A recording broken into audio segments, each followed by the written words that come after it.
Thank you for tuning in and welcome back to Home Buying Tips. In today's Home Buying Tips video, we're going to take a look at the pros and cons of buying a first home. I'm going to teach you 3 pros that you need to know before you get ready to buy your home, and also temper it with 3 cons that you should know so that you can make the best decision for you when you get ready to buy a house.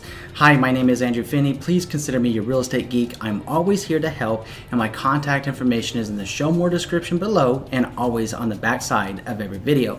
So let's talk about this a little bit. Why would we be going over the pros and cons of buying a first home? First of all, it's always best for you to know all your options and everything that you should be considering before you get ready to buy a home. I've made a lot of videos about the home buying process and things that you should know and tips that you should consider when you get ready to buy. Well, when we take a look at the pros and cons of buying a first home in specific, when we go back and we rewind the clock 30-40 years into the baby boomer generation, when they were younger in life, they would typically look for a modest home to begin their lives in and be able to upscale their home with time as the need arose, as they had kids, as they went on about their lives, as they got married. There were so many different variables back then. The economic conditions were different, societal norms were different, cultural norms were different than they are today, where we live a much faster paced life, and values and priorities have definitely shifted away from what they were 30-40 years ago. So let's go ahead and lead in with pro tip number 1. It helps you become more stable. How does buying a home help you become more stable? Well, it gives you a peace of mind of knowing that you own your own home. You're going to have a fixed monthly amount that you're paying in the towards your home every month in the form of a mortgage payment. Unlike rent, it won't go up and it won't go down unless you refinance that loan, and I highly encourage you not to refinance your loan if at all possible. Unless you're getting a much lower interest rate, don't do it. The reason being is that if you just stay consistent on making those payments, then you're going to keep that clock from that 30-year clock, which is very popular, that many people get a loan with a 30-year mortgage note. Then you're going to be able to pay off that mortgage. You're going to know how much you're going to have to pay for your home every single month. It's going to boost your credit score, and it's going to give you more sense of pride in your home ownership and give you more confidence in yourself by owning a home and not having to wonder, is your rent going up next year? So pro tip number 2 is building equity sooner in your life. So although there's no crystal ball to real estate, and although we never know exactly what real estate is going to do, whether it's going to go up or it's going to go down, we can watch the indicators in real estate for trends to see if the trends are going up in the real estate world, or if they're going down, or if maybe they're just at a stable line growth, or if it's just completely flat. So there's different things that we can watch, and the best source of information about that is going to be your local trusted real estate advisor. Now, your local trusted real estate advisor should always have their finger on the pulse of the market, know what the market conditions are, and know what the indicators are looking like going forward to help you, to share that information with you so that it'll help you make the best decision possible for your family. Consider this. I mean, if you get yourself a home with a 30-year mortgage, then you're not, in addition to knowing how much money you're going to be spending every month, your home is actually going to be appreciating in value over the long haul. This isn't a short-term game. This is a game that you want to get into, but it's not. Don't get into it with a mindset, oh, I'm going to buy a home, live in it for 2 years, make a killing, go in and do it again every 2 years. While that's possible through home flipping and stuff, it's not realistic for the majority of people out there unless you know what you're doing. I highly advise you, whenever you're considering building equity in yourself, that you're doing so in a predictable and consistent way that's going to make sense through over time building equity up in the property. What's interesting is when you get ready to sell that home, if you do decide to move up, then you're going to have that equity to be able to use for your new down payment on your home renovations that you may want done on your new home, or simply to take a portion of it. And I definitely would suggest doing that, taking a portion of your net proceeds and putting it into your retirement account so that when you're in your golden years, you can enjoy your life as well. So pro tip number 3 are the tax benefits. In many cases, the interest portion of your mortgage is actually tax deductible.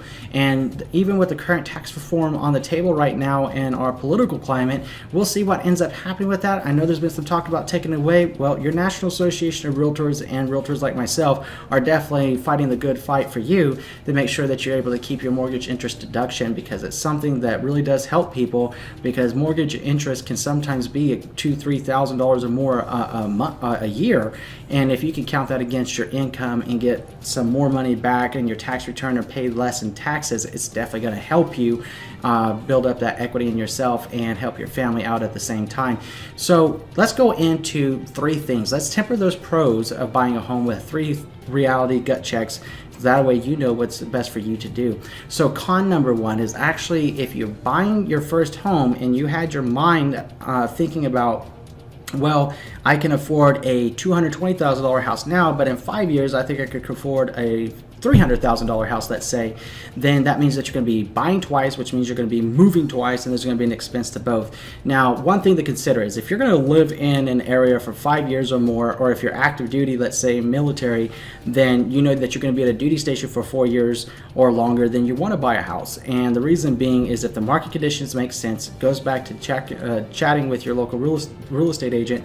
If the market conditions make sense for you to buy, then you want to absolutely do that, because if you're going to be spending rent for 5 years, and let's say that your rent was like $1,000 a month, well, over 5 years, that's $60,000 that you could have paid down on a mortgage payment, and that you have $60,000 that is going to more than likely, if the market is doing well at that time, when you get ready to sell, $60,000 you're getting back plus the equity in your property. Even if a home only appreciated 3% a year for the next 5 years, let's say, and let's say that it was a $200,000 home, 3%, that's 15%, so that's $30,000 of equity that you would have in your home, in addition to paying it down by $60,000, which is $90,000 getting ready to come back to you. Who doesn't want 90 grand, right? So it's one of those things to consider, though, but you need the factor for it, because buying twice does mean you got to move twice. It's just about figuring out what's best for your situation. Con number 2 is that you may spend more than you plan. Very rarely does a buyer that has a certain type of home in their mind actually end up buying that specific type of home. In some cases, buyers get out and they start seeing what kind of homes are available through the multiple listing service and looking at homes with their agent, and they realize, hey, you know what, I think I can get what I want for under budget. And if you can do that, rock on, because that's an awesome thing when you can get a home that you want for less than you're approved for. It's only going to save you even more money at the end of the day. Some people come in up budget, and some people look for ways of pushing their budget even higher, and beyond just the purchase price of getting into your home, you may get in your home, you might want to repaint it, you might want to make some renovations to it, you might need to do a new landscape. Plan on those renovations up front, so that you're better prepared and know what to expect. Con number 3 is homeownership is not always a sure thing. Now, why would I say that homeownership is not always a sure thing? Because consider this, unlike the baby boomers who would typically get married, stay married, and be together forever, people that get married today are typically in their late 20s, their early 30s, mid 30s, what have you, when they get married, or even into their 40s. And what we see is a high divorce rate, unfortunately, across our country. So if you have a home and you get divorced, that's a marital asset in many states. Then what happens to that marital asset? Well, it has to be dissolved, or somebody has to buy somebody out. But let's say that it took both incomes to support that house. That means that you're going to have to sell that house, unfortunately. So it can't. That's why I say homeownership is not exactly a sure thing. It's going to depend on the decisions that you make in your life, and whenever you decide that the time is right, if and when that you want to get married, and making sure that you and your spouse are working together for each other and are committed to each other and your home and your family unit there. So these are some things to consider whenever you get ready to go buy your first home. Tell me what your considerations are and what's weighing down in your mind in the comment section below. I'm going to put my contact information up. Feel free to reach out to me, even if you just want to say hi. I always enjoy hearing from you, and if the conditions are right for you to get your first home, by all means, do it. I'm going to ask you, if you've learned something new from this video, I'm going to ask you to do 3 things. Number 1, please subscribe to this channel.